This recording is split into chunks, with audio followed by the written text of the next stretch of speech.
sa inyong lahat po, mga kapatid, sa kay Kristo. Kumusta po kayo? Kumusta po tayong lahat? Mabuting mabuti. Amen po ba yun? Alam niyo po, maraming salamat sa dakilang Ama at muli po niyang ipinagkaloob na mag-facilitate po ako sa araw na ito. Na sabi ko nga po, bawat araw, bawat oras ay napakahalaga sa ating mga tao, lalo na sa mga Pilipino. Amen po ba yun? Bakit ko po sinabi na yun ay mga Pilipino? Sapagkat alam ko po ang mga Pilipino ay marubdob ang pagnanasa at pagtitiwala sa ating Panginoon. Amen po ba yun? Buhay po ba ang Diyos? Sa pagkakataong ito, sabi ko nga po sa inyo sa bawat araw, isa po ako sa nagmimithi na bawat araw ay masilayan ang kaukulang ani ng ating Panginoon sa sino mang sa Kanya hinahasikan sa dakong ito. Amen po ba yun? Kaya bilang isang alagad, naroon po yung kaukulang na kapag nagmamasid, pinadadama ng Panginoon kung yung salita ba niya ay nagbunga na ba sa mga puso nyo, sa inyong pagkatao? At kapag naramdaman po ng ating Panginoon sa pamamagitan ng Espiritu, naroon lang po yung karampot na lumbay. Subalit kami po na bilang mga alagad, dahil dumaan din po kami sa ganyan, kagaya po ninyo, nakikinig, at pagdaka po ay nagkaroon din ng karamdaman, nagkaroon din po ng mga kaukulang problema sa pang-araw-araw na buhay. Subalit dahil nga po sa salita ng ating Panginoon, kailangan pong mataman tayo nakikinig para mabatid po natin yung tunay na alituntunin ng ating Diyos. At ang isa sa mga alituntunin ng ating Panginoon ay ang kaukulang pagpapatawad. Amen po ba yun? Alam ko po napakahirap itong gawin ng tao eh. Kaya yan po yung tema na ibibigay ko sa inyo, although wala po tayong tema. Subalit sa panahon po ng paggunita po ng Semana Santa, alam ko po na isa yan sa mga sangkap upang tayong lahat ay mabigyan ng laya at mabuhay ng may galak habang tayo naririto sa mundo. Amen po ba yun? Karampot lang po na paliwanag ukol sa pagpapatawad, nasabi ko nga, yan ang pinakamahirap na alituntunin na hindi kayang gawin ng taong-tao. Amen? Sapagkat ang pagpapatawad, kapag ikaw ay wala pa sa banal na Espiritu at hindi mo pa siya ganap kilala, kapag sinuntok mo ako, susuntukin din kita. Kapag minura mo ako, mumurahin din kita. Walang kapatawaran, walang pag-ibig. Amen po ba yun? Kaya kanina habang dumudulog po ako, sabi ko, Ama, ano po kaya ang magiging tema ko sa kabila ng walang tema? Subalit gusto ko pong ihayag sa aking mga kapatid na tagapakinig, mga pasyente, mga tagasunod, mga kapatid na alagad, yung kaukulang isa sa mga alituntunin mo na dapat tukdin ng bawat isa. At salamat sa Ama, yan po yung ibinigay sa akin na pagninilay na dapat ay kamtin ng bawat isa. Na alam ko po, kaya may mga karamdaman po tayo minsan na nagiging daan ng panawagan sa atin ng Diyos. At minsan po, hindi natin nakakamtan yung ganap na kagalingang pisikal, maging spiritual man, sapagkat hindi natin nakakapa sa ating puso, hindi pa tayo nagpapatawad. Amen po ba yun? Buhay po ba ang Diyos? Walang pinagkaiba po yan sa kaukulan na ang hirap naman magpatawad. Samantalang ang tindi ng ginawa niya sa akin, ganyan ang tao. Kung tawing nakikita ko siya at nasasalubong, kulang na lang, suntukin ko na lang siya eh. Kulang na lang, ipapatay ko siya eh. Sa sobrang galit. Kaya minsan, yung sobrang galit na yun, hindi natin namamalayan, yun pala yung nagiging cause ng karamdaman. At minsan, yun din yung nagiging cause, kaya hanggang sa ngayon, ay hindi ka pa rin makaahon sa hirap ng yung damdamin. Amen po ba yun? Buhay po ba ang Diyos? Alam ko po na may mga history po kayo sa inyong buhay. Kung paano ang kaukulan na kailan ba nakalaya ang galit nyo, ano ba ang dahilan ng galit nyo, bakit hindi nyo mapatawad, at ano bang ginawa sa inyo, at kailan kayo nagpalaya. Amen po ba yun? Yung mga katanungan na yan, habang dumudulog po ako, may ibinahagi na sa akin ng mga alagad, tagasunod na maaari kong tawagin. Hindi upang magmalaki, kundi may mga karansan po kasi sila na pinakita sa akin ng Panginoon na kung sa bilang isang kapatid na Marisa, yung kaganapan sa kanila hindi ko rin kakayanin. Kaya kanya-kanya pong kaganapan kung ano yung kaya mo na pahiram sa iyo ng Diyos. Amen po ba yun? Kaya sa madaling salita po, yung pagpapatawad na yan, yan po yung kaukulan na napakahirap gawin ng tao. Kahit gumagawa ka ng mabuti na panlabas lang, subalit hindi ka marunong magpatawad, walang kwenta po lahat yun. Amen po ba yun? At pag hindi ka marunong magpatawad, at ang alam mo lang ay gumanti ng gumante, ang Diyos ang gaganti sa'yo ng masakit pa sa ginawa mo. Amen po ba yun? Kaya upang maging mainam po ang buena mano sa araw na ito at maunawaan yung ganap, nais ko pong tawagin ang mag-asawa na ito binahagi po sa akin ng Banal na Espiritu sa una nilang buhay. Naranasan po nila ang mamuhay na para silang mga special people. Kumbaga, nakatira sa hotel, kakain, matutulog, maglalasing, at pagdakay maghahanap buhay, pagkatapos ang kanilang pinaghanap buhayan ay walang napala. Subalit lang dahil sa mga kaganapang yaon, binigyan pa rin ng Panginoon ng kaukulan na sila ay tahakin ang lakong ito sa pamamagitan po ng karamdaman at panawagan na rin po ng Panginoon sapagkat nasilayan siguro ng ating Ama, anak, ilang taon na ba kayo nag-a-abroad? Hanap buhay kayo ng hanap buhay, uuwi kayo, wala pa rin kayong mapapala, kaya tatawagin ko na kayo. Kaya itong mag-asawa na ito, wala po kayong kaalaman. Alam ko po na nakalaya na sila na magpatawad. At sa kaganapan kung paano nilang tahak ang dakong ito, higit nilang naramdaman na ang pagpapatawad na ibinigay nila sa kapwa nila ay higit na kagalakan na ibinigay ng Panginoon sa kanila. Ang paalala ko lang, bawal po magsambit ng pangalan na kung sino man yung kinagagalitan nyo. Bawal din mo magsambit ng mga lugar o kung ano man, kung anong pwede nyo sambitin kung anong dahilan. Subalit ang pangalan ay huwag na huwag nyong sasambitin sapagkat yun po ay secrecy at confidential. Kaya lang po natin kailangang ipahayag upang ang karanasan na nangyari sa ating buhay ay magkaroon ng katuturan. Makita sa balintataw ng mga tagapakinig na ito ang naging kaganapan sa taong ito. Bakit niya nagawang nagpatawad? Ano pa kaya ako? Amen po ba yun? Kaya tatawagin ko po ang mag-asawa, ang kapatid na Alan at kapatid na Myrna upang magpahayag po sa inyo kung paano po silang binigyan ng kagalakan ng ating Panginoon nang sila po'y magpalaya ng kanilang mga galit at puot sa kanilang damdamin. Salamat po, Mother, at maraming salamat po, Ama. Muli sa pagkakataong ito ay pinagaloob mong kami tumindig muli sa harapan. Nawa kung ano man ang kaukulang ibabahagi namin ay kapulutan ng aral ng mga kapatid ko at hindi magdulot ng anumang pagkakasala kanino man. Manguna't maghari ka po sa amin ang aking kapatid. Amen. Buhay po ang Diyos. Marahil ang iba'y nag-isip, ano kaya ang kailangang, sino kaya at ano kaya ang dapat gawing patawarin ng mag-asawang ito. May habili ng Banal na Espiritu, hindi nga marapat sumambit ng ano paman. Sa amin pong buhay, kung paano po kaunting paglalahad ng ating mahal na Mother, noon nga po mga panahon kami niloob na malayo, makapaghanap buhay, nagkaroon po kami ng isang matinding pagsubok. Kung paano po sa maiksing paglalahad, sa aming paghahanap buhay ay napahintulutan ng pagsubok na ang halos lahat ng aming natipong pananalapi ay pinahintulutan ng pagsubok ng Ama. Subalit, sa mga panahong ito parang hindi ko na masyadong maramdaman yung galit ko ng mga nagdaang panahon. Kundi katotohanan ng tinura ng ating Mother of the House bilang Mami Maris na kapag nilinisan ng puso mo, nakapaloob yung pagpapatawad at ang nararamdaman mo'y galak. At ang lahat ng masalimuot at malumbay na karanasan ay tuwirang nabibigyan mo pa ng magandang kahulugan. Na kung kaya't nagkagayon ay may layunin ng Diyos. Kung bakit hindi pinahintulutang ang kaunti mong kinita ay manahan sa'yo sapagkat baka yun ang naging daan na hindi namin nakilala ang Panginoon, na hindi namin nakilala ang may banal na Espiritong bumababa sa lupa, bumababa kanino man at higit sa lahat sa katauhan ng kinalugdan. Napakabuti po ng Panginoon. Ang pagsubok mong ito ay pinahintulutan sa isang mahal sa buhay. Di ko na po sasambitin kung ito ba'y pinsan ko, ito ba'y kapatid ko, ito ba'y ano ko.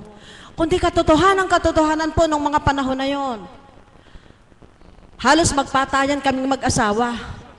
Kapag kami nagsisingilan, At nagagalit siya sa akin pag naalala niya sa laping na tuna. Walang kamalayan ng mga kapatid ko. Lumayas ka. Sasagutin niya po ako. Lalayas ako. Bayaran niyo ko, mga walang hiya kayo. Kayong lahat. Ganun po sa dating buhay. Gayong ang katotohanan naman ngayon ay pinabatid ng Diyos na yung taong ginamit at pinahintulutang magkasala sa amin ay pinaniniwalaan naming hindi rin nila kagustuhan. Amen po ba? Papaano pong nangyaring ganito ang naging damdamin mo ngayong nakilala mo ang Diyos? Papaano mong magibigyang katwiran ng taong nagkasala sa iyo na tumanda ako ngayon sa edad kong magsisisenta ay wala akong salaping na impok? Subalit, sa damdamin ko ay higit walang kahulilip na kayamanan ngayon ang taglay ko. Ang taglay namin ang aking kabiyak ng puso sa naganap sa aming buhay. Palakpakan nga po natin ang Panginoong Diyos na buhay. Sa taong numamnam ng aking pagpapahayag, hindi na po marapat isiwalat lahat, kundi yung pinakabuod po. Paano nangyari nagpatawad? Anong dahilan? Dahil sa buhay na Diyos. Palakpakan po natin ang Panginoong Diyos. At narito po ang kabiyak ng puso upang magpahayag ng kaunting. Napayag mga talat eh. Isusugan ko lang po.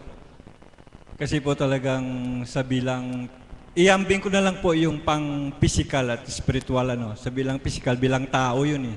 Dito sa lupa na nabubuhay ka. Normal lang po yun siguro sa lahat sa atin bilang tao na pagsubok, pagdalisay ng Ama na sa dating buhay nga bilang tao, siguro nga sa ganung bagay na pinagpaguran mo, pinagpawisan mo biglang nawala, ano? Talagang sa bilang tao talagang nandun po lahat yung galit mo.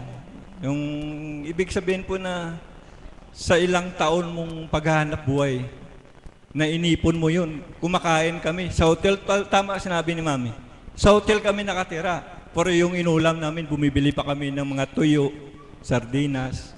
Dahil lang po makaipon kami doon sa kaukulan na aming binabayaran. Sa ganung kaparanan siguro po, pinagtanto po namin na siguro pagdalisay ng Ama sa amin. Kasi nakalimot po kami. Puro salapi, puro gustong... Ang pangarap ay gustong yumaman eh. Yung ambition gustong yumaman dito sa lupa, pero di namin naisip na uhaw na pala yung kaluluwa namin. Kaya nung nagpaintulutan ng pagsubok, yung kabiyak ng puso ko, napauwi kami, nandun pa rin yung ano, i-shortcut ko na lang po, yun na po sinabi niya. Nang makilala po ang Panginoon, talaga po iba pag nadama mo na siya sa puso mo. Talagang ibigay mo ng lahat eh. Kasi salapi lang yan eh. Pero yung pag namatay ka eh, di mo alam kung saan ka pupunta eh. Impyerno o langit eh. Kaya doon po namin napag-isipan namin dalawa na kailangan talaga yung kaluluwa mo talaga eh, ilaan mo. Dahil ang lahat ay pahiram lang ng Diyos. Tsaka ang takot mo nandun eh. Pag wala kang takot sa Diyos, eh makakagawa ka ng hindi tama sa Kanya. Kaya nang makilala namin siya sa pamagitan ng mahal na po kong siyang papasalamat kami. Talaga pong pinuspos kami.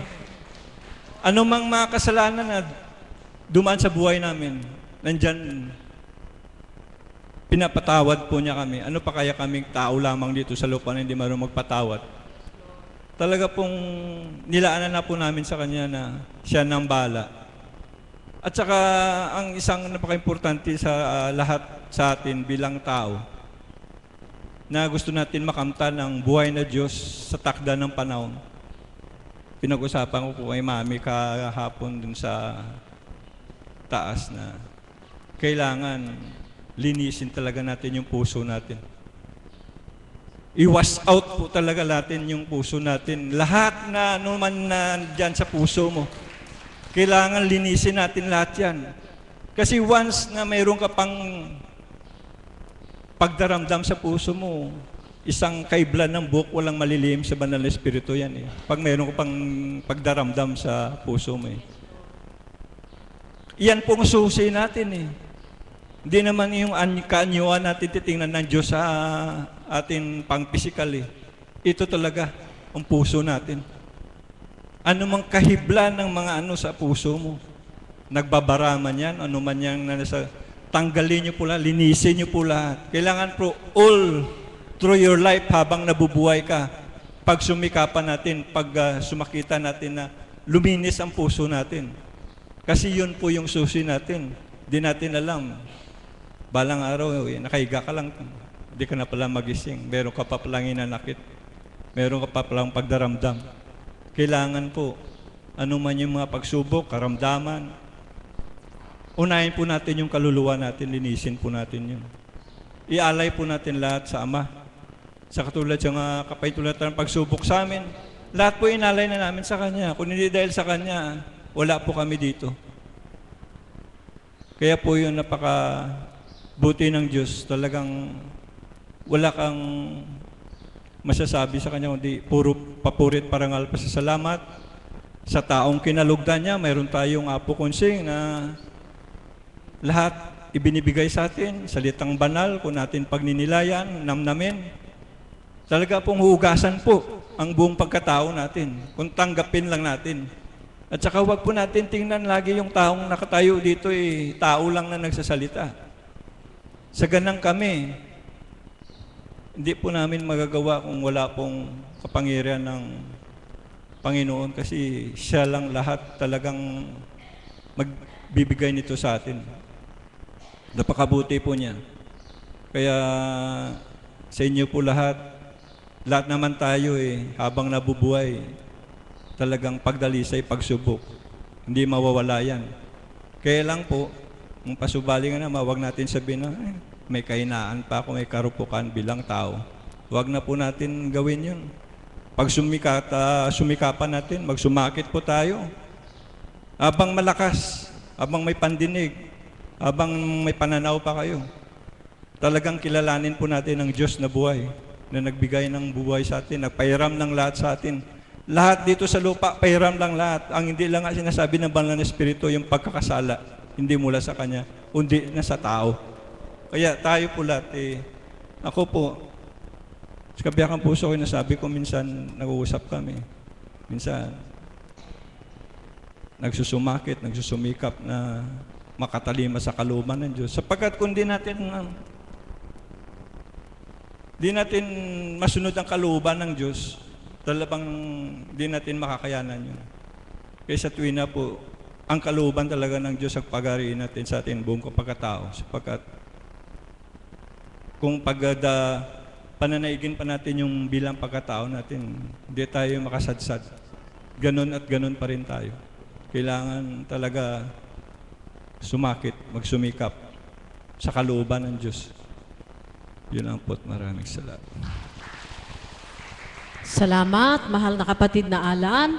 Salamat po, Ama. Napahaba man po, nawa ay kinapulutan ng aral ang aming pagbabahagi. Mother, gusto ko lamang pong umawit ng isang awitin. At ang awitin pong ito ay para sa ating Panginoon. Katotohanan pong maniwala tayong buhay ang Diyos.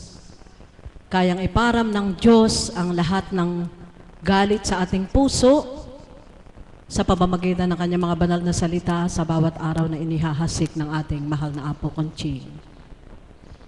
Kapatid,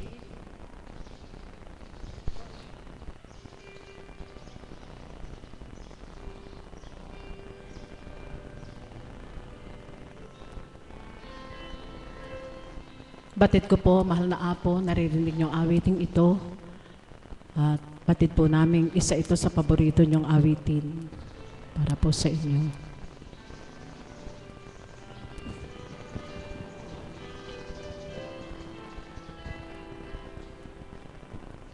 I believe for every drop of rain that falls, a flower grows.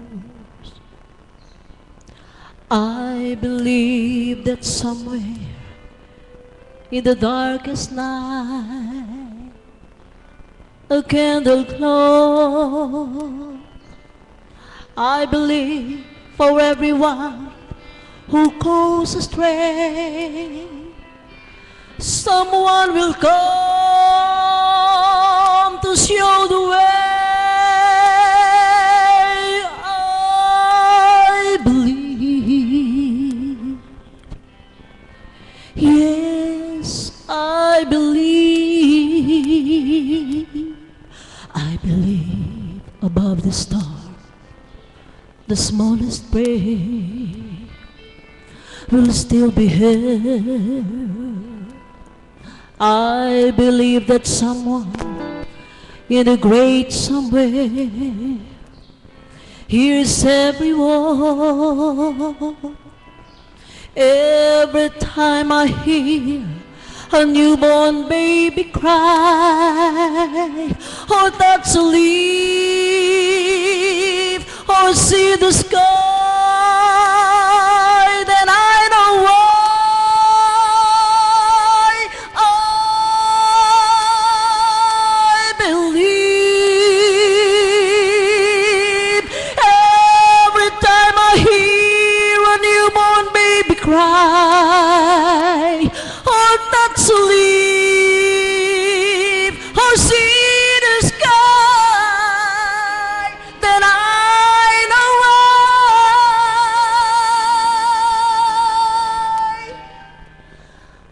I believe.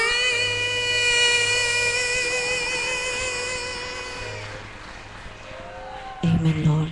Salamat po, Ama. Nakaka-inlove naman yun. Amen po ba yun? Alam niyo po, sadya pong napakabuti ng ating Panginoon kung narinig niyo po ang pagbabahagi ng mag-asawa. Kung sino man po sa inyo ang may mga suliranin ukol sa pananalapi at hanggang ngayon ay nariyan pa rin sa puso niyo yung mga tao na nag-swindler sa inyo, palayain niyo na po. Buhay po ba ang Diyos? Amen po ba yun? Bakit ko po nasambit habang ipinapahayag po ng mag-asawa? Ito po ang idinaratal sa aking kaisipan. Anak, ituran mo sa kanila. Hindi man na ibalik sa kanilang mga kamay ang salaping naturingan. Subalit, kung yun ay nagkataon na ibinalik sa kanila at sa loob ng 8 taon na hindi sila naging hinirang, ubus na rin yung pera na yon. Buhay po ba ang Diyos? Amen po ba yun? Sa madaling salita, hindi man na ibalik sa kanila ang salapi na inipon nila, subalit sila'y naging alagad at sa loob ng pagkaalagad nila, magwa 8 taon, kung gagastos lang po sila sa isang araw ay 500, yung pera na yon ay higit pa sa sapat na nabayaran ng ating Panginoon. Amen po ba yun? Buhay po ba ang Diyos? Sana po, ganun lahat na maging positibo ang isip ng tao. Subalit alam niyo po ba, hindi po yun magagawa ng tao na taong tao, kundi laging pagtulog hanggang pagising, kahit 1 taon, 2 taon, 5 taon, hanggang namatay, hanggat hindi na mapatawad, pinababaon pa hanggang libingan. Buhay po ba ang Diyos? Amen po ba yun? Sa madaling salita po mga kapatid, yung tinawag ko po sa inyo, maging huwara nawa ng bawat isa. Kung karampot lang naman po yun, hayaan nyo na po yun. At asahan po natin na may Diyos na magbibigay noon. Hindi man siya bumababa, subalit sa ibang kaparaanan, hindi man pagdakakaraka-raka ibinalik nung pinautang nyo, may Diyos naman na magbibigay sa inyo sa ibang paraan. Amen po ba yun? Upang sa gayon, tayong lahat ay makapagpatawad pag uwi nyo po sa tahanan nyo. Baka may kapitbahay po kayo may utang. 2 taon na, 4 taon na. Meron po dyan sa tabi-tabi. Naku, nakita ko na naman yung may utang na yun. Alam nyo po, yun po ang irigalo natin kay God. Magpatawad po tayo at sigurado po, wala man pong salapi sa ating mga kamay, higit pa sa isang mayaman ang ating mararamdaman. Amen po ba yun? At ang susunod pong magbabahagi ay pasyente po. Nais lang po nilang ihayag ang kabutihan ng ating Panginoon sa buhay nila sapagkat hindi pa ganap, palagay ko hindi pa ganap mabibigyan ng pagninilay ni nanay yung nais ko po ipabatid para sa inyo.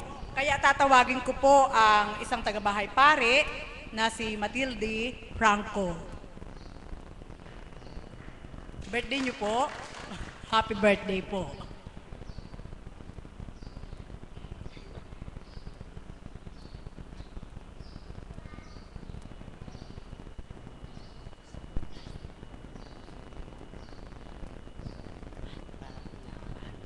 Magandang umaga po sa tanghaling ito. Ngayon po ay galak na galak ako kasi po nung nakaraan 2013, 40 na po ngayon, di ba? November po noon, nung nagkasakit ako, inabutan pa rin po ako, umabot pa rin po ako ng Marso na ganito din. Sabi ko, ay Diyos ko po, salamat po na inabutan ko, birthday ko, hindi ako namatay. Tapos eto na naman po, dumating na naman po ngayon. Kaya ngayon po ay kaarawan ko. Miski wala po akong financial na naibigay nagpapasalamat po ako sa Ama at ako'y nagagalak. Pero sabi naman po ng anak ko, Nanay, maghahanda ako. Mga anak, wag na. Ipunin nyo na lang pagdating po kakot, inabot ako ng 70. Sige, mangungumbida tayo. Sabi ko po, hindi natatawa naman po yung anak ko. Ngayon, kanina pong umaga, sabi ko, ako, wala akong kibo. Pamiyamya po, meron din dumadating, konti-konti. Sabi ko, talagang buhay ang Ama, hindi ako hindi ako pinababayaan. Sabi ko, talagang buhay na buhay po ang Diyos. Kaya ngayon po, sa nangyayari po sa akin ngayon, ako po ay tuwan-tuwa. Meron pa po akong ibibida. Ito po ay totoong-totoo. Meron po akong anak na isa. Subalit yung aayain ko po dito, ang sabi po niya sa akin, sige nanay, kanya, hayaan mo, makakarating din ako doon. Sabi niya, ay hindi ko po sa pinipilit. Nung isang Martes po na yun, nakita ko, pumunta rito. Sabi ko, ay naku, salamat po sa Diyos. Sabi ko, at pumunta. Eri na naman po, nung Biyernes na naman, pumunta na naman, di nakadadalawa na po siya. Ngayon, nung isang araw, Sabado po ba noon, sa matulin sabi, nakaapat na po siya ng punta. Sabi po niya, nung ikatlong punta, Nanay, sabi niya, pag naaalala ko yung sinasabi ni Apo, naiiyak ako. Sabi ko, anak, talagang ganyan kako. Pero nung una po, nahihiya siya. Sabi niya, Nanay, ayokong sumabay sa iyo. Sabi niya, ganun pa man po, nagpupunta na siya rito. Pero talaga pong buhay ang Diyos. Alam niyo po ba ngayon, noong pong naligaw siya, umalis po kasi asawa niya. Kasi po naligaw po siya ng landas. Para po kang inaya, susunduin niya yung asawa niya. Sabi po ba niya, humarap pa sa akin, sabi niya, naku, sa ngalan ng Ama, ng Anak, ng Diyos, Espiritu Santo, naku, Nanay, masayang-masaya ako, sabi po sa akin. Yun po kasi driver, yung anak ko. Ngayon, kaya po ako tuwan-tuwa, pumupunta po rito, nakayuko lang po siyang ganyan. Ang tinitingnan lang po niya yung misahe ni Apo. Sabi ko, talagang buhay ang Diyos. Tingnan niyo nga po, pagka kayo nananalig sa Diyos na Espiritu Santo, nakaano kay Apo Kunching, paniniwalaan po lahat ng sinasabi natin. At saka po, si Apo, dinulog ko nga po yon. Sabi ko, Apo, meron po anak akong naliligaw ng landas. Alam niyo po ba, sabi niya sa akin, anak, magmilay ka. Kaya ngayon po, nagpupunta na po rito, 4 na beses na po. Kaya maraming po salamat sa Ama at kay Apo Kunching. Salamat po. Maraming salamat, Nanay. Alam niyo po, huwag niyo pong hihintayin na may mangyari sa inyo. Buhay po ba ang Diyos? Amen po ba yun? Huwag niyo pong hintayin na sa susunod ay ganyan. Hindi po, kung anong kalooban ng ating Panginoon at ako'y patuloy na bibigyan ng buhay, sa kanyo ako'y paghanda. Pero huwag niyo pong hihintayin na kung ako'y buhay pa. Buhay po ba ang Diyos? Alam niyo po, sadya po napakabuti ng ating Panginoon. At isusunod ko po magbabahagi ay si Nanay Dayan Maglaki. Ay, si Dayan pala. Akala ko si Nanay.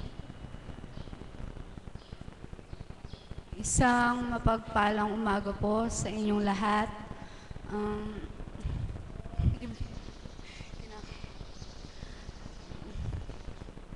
I-share ko lang po yung nangyari sa akin. Ah, nung pong unang punta ko po dito ay wala po ako sa sarili kong ulira po. Ah, pagkaano ko po dito, sabi po ni Apo, babanyusan daw po ako. Ah,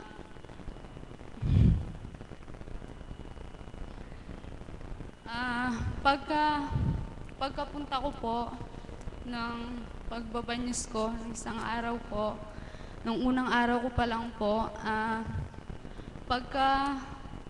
pagkabanyos po sa akin, para pong may mainit na umalis sa aking katawan na talaga pong pinagpapasalamat ko sa ating Diyos Ama na ako po ay nakaano na po sa pagkabalik ng aking ulira po. At nagpapasalamat din po ako sa ating mahal na Apo. Sa araw-araw ko pong pagpunta dito, parang gumagaan po ang aking pakiramdam. At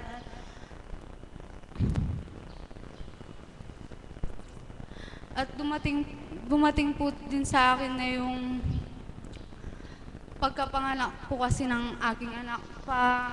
2 months pa lang po kasi akong nanganganak. Tapos po, inawat ko po yung baby ko sa pagdidedi po. Tapos po, 1 month na pong hindi pa po naalis yung gatas hanggang pong sa lumalaki po yung dibdib ko nang lumalaki. Hindi ko po may paliwanag yung sakit na nararamdaman ko pag talaga pong sumasakit. Na lumaki po kasi talaga eh. Tapos po, nung pagka-4 na araw ko po yata o 3 pagkapunta ko po dito, sabi po ni Apo, sige anak, tapalan mo na lang ng ampalaya po, yung pong dahon. Pagka-uwi ko po, sumasakit po talaga siya, na iyak po ako ng iyak. Kahit po nararamdaman ko yung sinasabi niya po, huwag niyong iyakan yung sakit.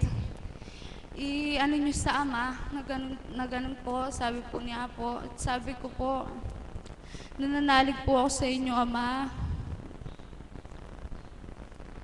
Nasabi ko po na matatanggal po to. Pagkapahinga ko po ng gabi, talagang sumasakit pa po, hindi po ako makatulog. Nung pong tinapal ko na yung ampalayang sinasabi ni Apo,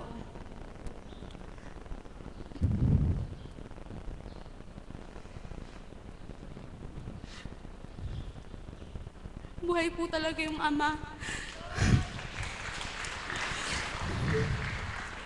Kahit po dun sa, hindi po siya lumabas dun sa nipple ko, binigay po na Ama na nagkasugat po dito sa gilid na lumabas po yung maraming gatas na sakit na nararamdaman ko. Salamat po, Ama.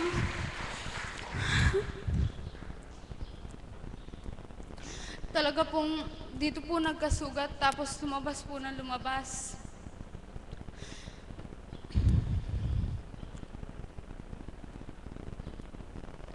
Nagpupuri po ako sa inyo, Ama. Salamat po.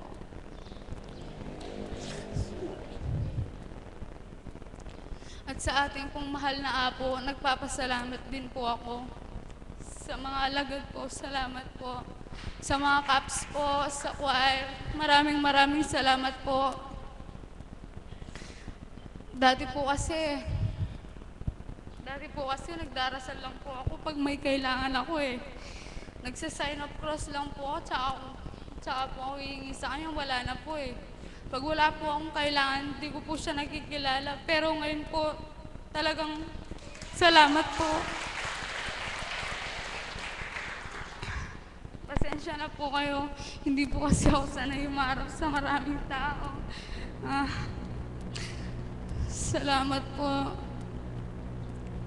Wala hanggang pagsasalamat ko po sa inyo. Salamat po, Ama. buhay po talaga kayo. Maraming salamat po. Salamat, kapatid na Dayan. Purihin mo ang Ama sa tuwina at mapalad ka sapagkat alam niyo po, lahat po ng kaukulan na kung ang lahat lang po ay nakadadama, kagaya po ng nagaganap sa ating mga ilang kapatid na tuwirang tinanggap ang Diyos sa katauhan ng ating mahal na Apo Kunching, ganyan din po ang mararamdaman ninyo.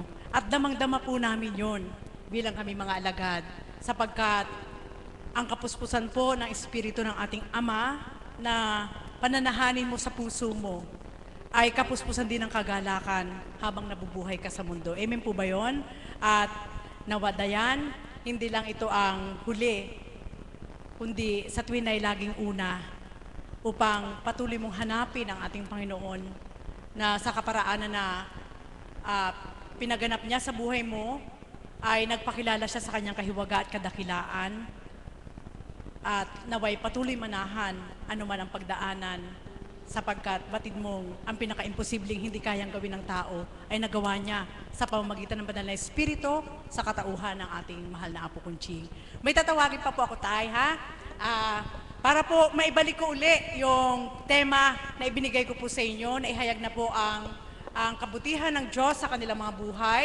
Nais ko pong ibalik uli yung kaukulan na tema na nais ko po ipadama sa inyo tungkol sa pagpapatawad sapagkat napakahalaga po ito. Napakahalagang panuntunan na dapat po nating matanggap at kamtin sa ating pang-araw-araw na buhay upang ang kagalakan na dulot ng ating Panginoon ay hindi masayang. Amen po ba yun?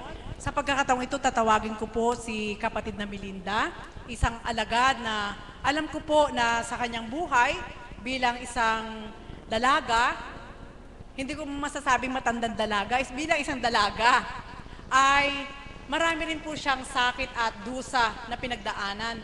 Subalit, sabi nga, sa kaparaanan na dulot sa kanya nating Panginoon, sa dako ito'y naakay upang tuwirang makalaya ang anumang sakit at kalooban na dulot ng tao at ngayon siya isang alagad, kapatid na Melinda.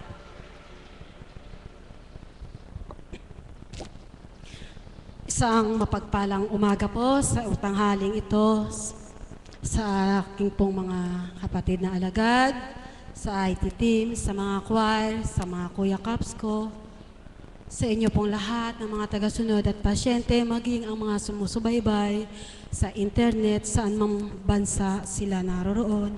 Higit sa lahat, pinapupurihan ko ang Diyos Ama, Diyos Anak, Diyos Espiritu Santo, kaisa ng mahal na Biring Maria, at sa ating minamahal na Apo Kunching, maraming salamat po ang pagpapatawad.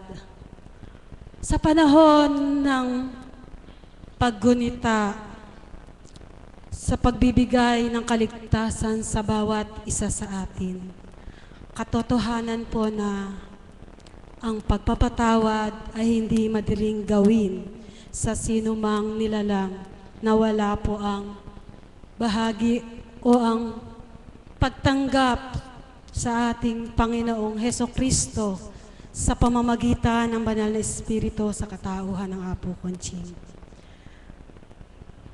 Dahil sa tuwing ako po ay nakikipagniig sa Ama, marami siyang ibinabahagi sa akin. Pinakikilala niya kung paano niya ako nilingap, tinuruan, pinatnubayan. Noong panahon na nasasayang ang buhay ko sa mundo, marami kong binatang sakit ng kalooban sa mga kadugo. Noong ako ay 13 anyos, naranasan ko ang pagnanasanak sa kayukan ng laman ng aking mahal sa buhay. Subalit, hindi pinabayaan ng Ama na ako ay malupaypay o matalo o mapahama. Sapagkat sa murang gulang ko noon, kahit nanlalamig, natatakot ako. Diyos ko, Diyos ko, Diyos ko, tulungan mo ako. Kahit hindi ko pa siya ganap nakilala sa buhay ko. Kaya iniligtas niya ako At ang puso ko, hindi niya hinayaang mapuno ng galit o hinanakit na may madamay na iba. Ang mga mahal ko sa buhay, tanging ang ama ko'y humao, ang hindi nakabatid ng karanasan kong ito. Kasi ayaw kong magkawatak-watak kami. Lumalapit pa rin ako sa kanila, kaya lang hindi po ganun kalubos ang pagpapatawad ko sa taong gumawa sa akin noon. Kasi ayaw ko siyang kausap, ayaw ko siyang nakikita. Ilagak ko. Doon nagsimula ang galit ko sa mga kalalakihan. Dahil sabi ko, masamang makipaglapit sa mga lalaki kasi iba iniisip nila. Patawarin ako ng Diyos nang matol ako. Sumunod, bakit ako nagalit sa mundo? Kadugo ko rin ang nagbigay. Dahil nang mamatay ang aking ama, 1995, pagkatapos ng kalaglag luksa, 1996, itinaboy kami sa aming lupang kinatatayuan at sinilangan dahil sa kasakiman ng tao. Noong panahon na yon, sumumpa ako, hindi ko alam, masama ang sumumpa, dala ng sobrang galit ko sa kanila. Masakit na pinaglingkuran ko sila, nagpakababa ako sa kanila sa kabila ng may pinag-aralan ako. Subalit lahat ng dinanas ko sa kanila, puro luha at sakit. Kadugo ko sila pero hindi ko natikman ang pagmamahal na may pag-ibig. Kunwari, tinuruan nila ako maghanap buhay para doon kami may mabuhay. Subalit ng aking sanay na ipinagbili nila yung pinapangako nila sa akin. Masakit tanggapin. Sa loob ng 13 taon o higit pa, hindi ako lumapit sa kanila. Nitingin, ayaw ko silang makita. Subalit, sa patuloy na sakit ang nararanasan ko, wala akong katahimikan dahil po't galit ang nanana sa puso ko. Dahil mga kadugo ko, walang ginawa sa akin kung hindi. Kaya lalapit pag may kailangan, kapag may naibibigay ka, pag wala na, wala kang kwenta, masama ka, walang hiya ka sa kanila. Salamat sa Ama, inakay niya ako sa dakong ito. Salamat sa Apo Kunching. Natutunan ko ang ganap na pagpapatawad. Dahil nadama ko ang pag-ibig at natanggap ko ang pag-ibig ng Kristo sa pamamagitan ng Banal na Espiritu sa tauhan ng Apo Kunching. Ganap na pagpapatawad na ipinaram sa isip ko ang anumang karumihan, ang galit at puot, ang pagkamuhi ko, pagkapuot sa mundo, napalitan ng kababaan, yung umagang lagi kong tanong, kailan ko masisilayan ng umagang kay gandang may liwanag at pag-ibig? Sa dakong ito, sa pag-akay ng Ama sa akin sa dakong ito, yung hindi ko magawang pagpapatawad, ang hindi ko magawang mahalin na mahirap mahalin, pasan-pasan ko bawat araw. Nagagawa kong pagbatahan, unawain, mahalin, alayan kahit hindi niya tanggapin. Kahit nagturing niya sa akin, ganun pa rin. Salamat sa Ama, salamat sa Diyos na buhay. Dahil marami pala akong biyayang natanggap sa Ama dahil sa pagpapatawad. Ang pagpapatawad, napapawi dahil sa pag-ibig. Yung tunay at wagas na pag-ibig na mula sa puso. Yung pagpapatawad na kaya mong harapin. Tulungan, saklolohan ang nagbigay sa iyo ng tinik, sakit, dumurog sa puso mo. Ang pagpapatawad kaya mong ibigay nang wala kang hihintayin kapalit. Dahil ang sabi ng Ama, Anak, paano nga ba magpatawad ang tao kung ako ay kanyang tatanggapin, kikilalanin, sa puso at hindi sa nguso. Dahil ako'y malinis, mapagmahat at lagi nang nagpapadama ng tunay kong pag-ibig sa inyong lahat. Ang pagsisisi, pagpapatawad, hindi lamang dapat ginagawa kung ginugunita ang Kwaresma, kung hindi sa bawat araw na ang buhay ibinibigay, ipinahihiram sa atin ng Ama. Ang pagsisisi, pagpapatawad at pag-ibig, bawat oras dapat ibinabahagi sa ating mga kapatid. Dahil ang buhay, hindi natin batid kung kailan darating ang takda. Ang sakit ay nakapagbibigay ng hirap sa bawat isa. Saan nagmumula? Dahil sa galit, dahil sa puot, dahil sa hindi totoong pagtanggap at pagpapatawad sa mga nagkakasala sa atin. Kaya po, kung gusto niyong maranasan, kahit bayabas lang, kay sarap kumain, kay sarap mabusog ang kaluluwa. Dahil naibigay mo at nagawa mo ang totoong pagpapatawad na may kalakip na pag-ibig. Hindi ka gawa, hindi ka nagpapatawad dahil sa sarili mong kagustuhan.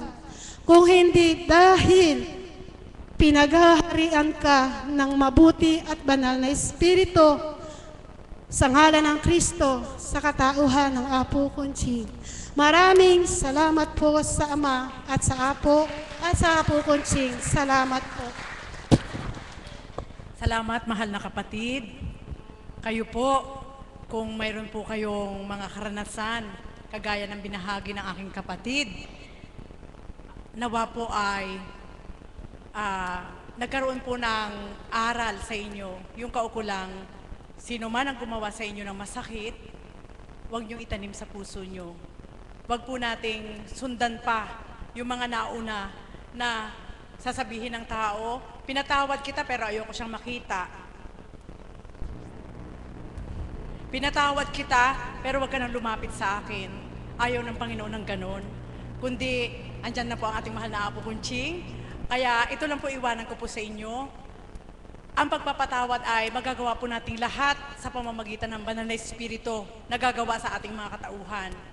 At ang ating mahal na Apo Conching ay masasambit ko po sa inyo, siya po yung buhay na Biblia na nakapagsasalita, nakapag-uulat, nakagagawa sa pamamagitan ng kapangyarihan nating Panginoon upang ilayon sa ating ulat ang kaukulan na dapat nating kamtin sa bawat araw. At nawa po sa pagkakataong ito, kung ano man po ang mga saro pa na andyan sa ating mga puso, panahon na po, takda na po, na sa pamamagitan ng mga salita ng ating Panginoon ay makalayang ganap at tuwirang maging mabuti at magalak tayo para maisulit naman po tayo ng ating mahal na Apo Conching sa ating Ama na kung paano siyang ginamit sa dakong ito upang ulatan tayo ng tamang alatuntunin at makatupad sa kalooban ng Ama ay hindi po mapahiya ang ating Panginoon. Hindi tayo mapahiya sa ating Panginoon. Amen po ba yun? Kaya inananyayahan ko po kayong magsitayo.